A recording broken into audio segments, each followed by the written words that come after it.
தஞ்சை மாவட்டம் கும்பகோணத்தில் நெசவு தொழிலாளர்கள் மத்தியில் அதிமுக பொதுச் செயலாளர் எடப்பாடி பழனிசாமி உரையாற்றி வருகிறார். அந்த நேரலை காட்சிகளை பார்த்துக் கொண்டிருக்கிறோம். வாங்கி நீ நெய்யறீங்க, அதனுடைய ரகத்தினுடைய விலையெல்லாம் குறைவாக இருந்து இன்றைக்கு உயர்ந்து விட்டது, மற்ற வகையிலும் உயர்ந்து விட்டது என்ற ஒரு கருத்தை சொன்னீர்கள். அதற்கேற்றவாறு அந்த ரிபேட் மானிய தள்ளுபடியும் உயர்த்தி வழங்க வேண்டும் சொன்னீங்க. அதையும் பரிசீலிக்கப்படும் என்ற கருத்தை அந்த நேரத்தில் தெரிவிக்கிறேன். அதோடு அதிமுக ஆட்சி இருக்கும்போது நிறைய நாங்கள் செஞ்சு கொடுத்தோம். அது மீண்டும் இங்கே உங்களுக்கு எல்லாத்துக்குமே தெரியும், தெரியாதெல்லாம் கிடையாது. ஏன்னா எல்லாருக்குமே அரசாங்கம் ஒரு உதவி செஞ்சால் உடனே அதை பதிவு செஞ்சுக்குவீங்க. அதை மீண்டும் நான் தெரிவிக்க எனக்கு இருந்தாலும் பசு வீடுகளை பொறுத்தவரை 10,000 வீடுகள் கட்டப்படும் என்று அறிவித்தாங்க, கட்டி கொடுத்தோம். அதே போல் ஏழை நெசவாளர்களுக்கு அரசாங்கம் பசு வீடுகள் மீண்டும் தொடர்ந்து கட்டி கொடுக்கப்படும் என்ற செய்தி சொல்றேன்.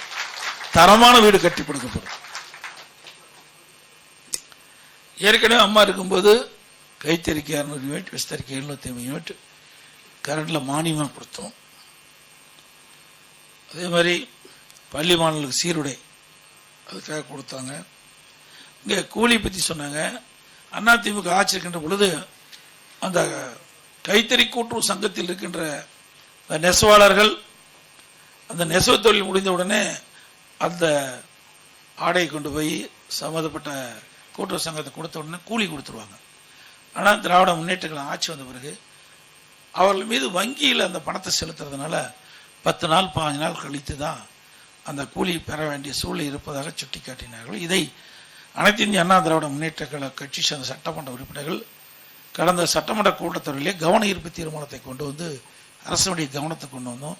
ஆனால் அதை நடைமுறைப்படுத்தவில்லை. மீண்டும் அனைத்து இந்திய அண்ணா திராவிட முன்னேற்ற கழக அரசு உங்களுடைய துணையோடு அமைக்கின்ற பொழுது மீண்டும் அன்றைக்கு நெய்கின்ற துணிக்கு அன்றைக்கே பணம் பட்டுவாடா செய்யக்கூடிய கூலி பட்டுவாடா செய்யக்கூடிய சூழ்நிலை உருவாக்கி தருவோம் என்பதையும் நேரத்தில் தெரிவிக்க விரும்புகின்றேன். அதே போல் இங்கே இந்த மழை காலத்தில் இந்த நெசவு தொழில் முழுமையாக ஈடுபட முடியவில்லை, பல்வேறு பிரச்சனை இருப்பதாக சுட்டி காட்டிங்க. மீனவர்களை சம்மந்தப்படுத்தி நீங்களும் பேசுறீங்க. அனைத்து இந்திய அண்ணா திராவிட முன்னேற்ற கழகத்தை பொறுத்த வரைக்கும் அதையும் கவனத்தில் கொண்டு அதில் எந்த அளவுக்கு உதவி செய்ய முடியுமோ அதையும் நாங்கள் செய்வதற்கு தயாராக இருப்போம் என்ற நேரத்தில் தெரிவித்து, அதே மாதிரி ஜிஎஸ்டி பற்றி சொல்லியிருக்கிறீங்க. அது இப்போ எங்களுடைய ஆட்சி இல்லை, இருந்தாலும் மத்திய அரசுடைய கவனத்திற்கு எடுத்து சென்று இந்த ஜிஎஸ்டி உற்பத்தியாகும் துணிகளுக்கு வரி விலக்கு கிடைப்பதற்கான உதவி உங்களுக்கு செய்வதற்கு நாங்கள் முயற்சி செய்வோம் என்ற நேரத்தில் தெரிவித்து,